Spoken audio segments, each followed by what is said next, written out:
Incoming comm-link. What's excellent here is that we've been given word on a small patch coming in next week for just a few more weapon tweaks.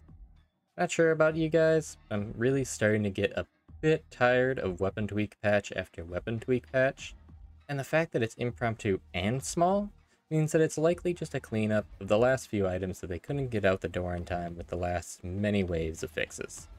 I'm really hoping that this marks a slowdown on tweaking percentage and modifiers across our weapons and starting a new chapter towards new content, which, hey, we are getting a sneak peek of with this comm-link.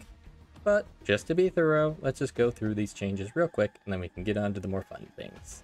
First up, the Rashad combat axe. Once banished to the realm of bricks, is finally having its hitboxes reworked so it doesn't dodge head swipes anymore. I'm almost worried that it's a bit too late since most people probably already have found a Bromentum axe on the other mark variants, but hey, I'm glad that incoming players aren't going to accidentally pick up cursed weapons to learn on anymore. Also, it might spark a profitable revisit, and its moveset might bring some good surprises. The plasma gun is also getting a nice buff, now being able to damage through your bulwark shields. If I recall from my bulwark guide, that it was already instant staggering them and leaving them open, but actually slipping in some nice damage too is an excellent addition and fitting of something that is clearly marked as our heavy ordnance options. Venting damage is also being absorbed through toughness instead of just your health, so hey, this death box is slightly less dangerous to the person holding it. So give your machine priests a pat on the back for this one. I actually saw some people, believe it or not, got upset about this, as they were comfortable with the health loss in exchange for not losing any toughness and not being vulnerable to chip damage, but I don't know, I mean, unwavering focus, staying in your volley fire, and with all those solid ways to regain toughness as a vet, I'm just really not convinced that this is going to be a huge issue. I feel like the gun, as it was more of a source of chip damage than you just being able to manage your toughness values more efficiently, but I guess that's just my impression. I didn't really use the plasma gun too much other than getting a penance. And I'm sure you're all going to be excited for this one too. This poxhounds now have lag compensation built in, so you can smack a puppy pounce rather than having to rely on janky terrains to catch them off guard. If you know a poxhound is coming, I'd probably still suggest relying on the terrain as a first option and smack second. Knowing that you can take them around a corner before they lunge is still better than hoping you can parry it outright. One in the hand is better than two in the bush kind of situation we've got ourselves here. And other enemies will also be spawning much less when a pox pack is incoming on hunting grounds. However, this does not apply on heresy or damnation, and I wouldn't ask for it any other way.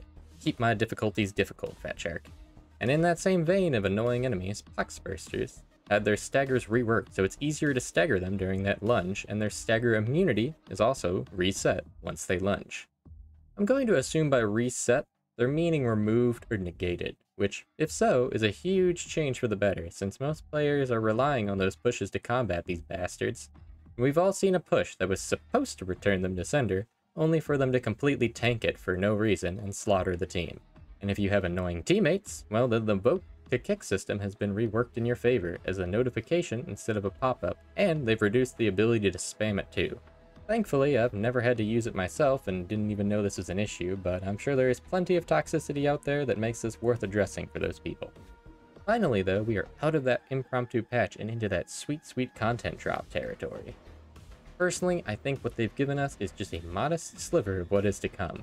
Similar to when they only ended up leaking 2 weapon marks in the last content drop, Tools of War, but we are looking at some nice additions either way.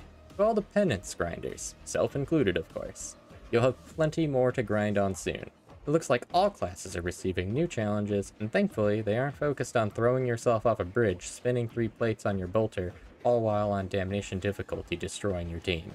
It does seem like they're realizing that asking psychers to literally down themselves, veterans to blow all their ammo and not shoot anymore, don't reload, don't pick up ammo, and zealots playing on permanent half health while rushing the map was not conducive to proper team play. Who would have thought about that, huh? So the incoming challenges are instead going to be based on objectives that classes actually can earn while playing the game correctly, and over time as well. So far the challenges are, well, starting off, Ogrins will need to knock down ranged enemies in groups using Bull Rush, which would total around 25 times. Which is a great way to break up a firing line that might be in yo shout base.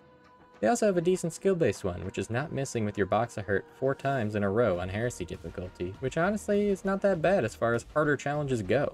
Zealot's sneak peek focuses on killing enemies while at 3 stacks of martyrdom, which really shouldn't be tough ask for Holy Revenant users which do not fear suicidal charges. The Psyker's sneak peek was brain-bursting elites and specialists while at max warp charges, which again is pretty natural for them as a gameplay style. And veterans focus on killing enemies at range and killing at least 2 elites or specialists during a single volley fire on heresy, to a total of 50 times. Which any veteran will know that the volley fire challenge is laughably easy, as long as you're comfortable playing on heresy, since the volley fire turns into a marathon with any decent ranged weapon. But those with a bit of a fashion streak in their bone will also love these challenges, as they are intended to have their own cosmetics associated with them. It's likely that we're going to be looking towards 3 challenges per class at minimum, which will serve at least 1 cosmetic per challenge, fulfilling the requirements for a full set. The tease cosmetics look very nice, by the way, and from the sneak peek, it appears to be for the Zealot and Psyker, respectively. And I mean, look at that Psyker, just look at him. I don't know what it is about him, but I love that freaking mask piece. With the difficulty being normalized for these challenges, these new drippy bits are not going to just be locked out for more casual players that may not want to go group up on LFGs just to score a new chest piece.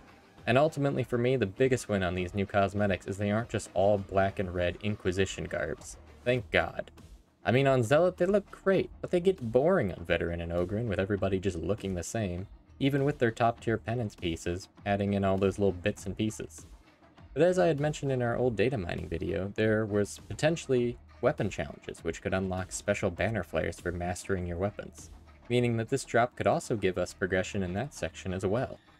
Maybe even new weapon skins? Would be nice to have more than just 2 weapon colors by default, unless you're interacting with the shop of course. And it's possible that we may receive additional challenges per class with additional cosmetics associated with them, meaning that we could get 2 new cosmetic sets with this, with 6 challenges per class. All in all, it's some really exciting news for the next content drop that's scheduled for this beginning of May, and it's another sign of reaching out and working on proper, new content for a very, very hungry player base. That's it for this video. If you liked the video, leave a like, comment if I missed anything, and have a great day. See ya!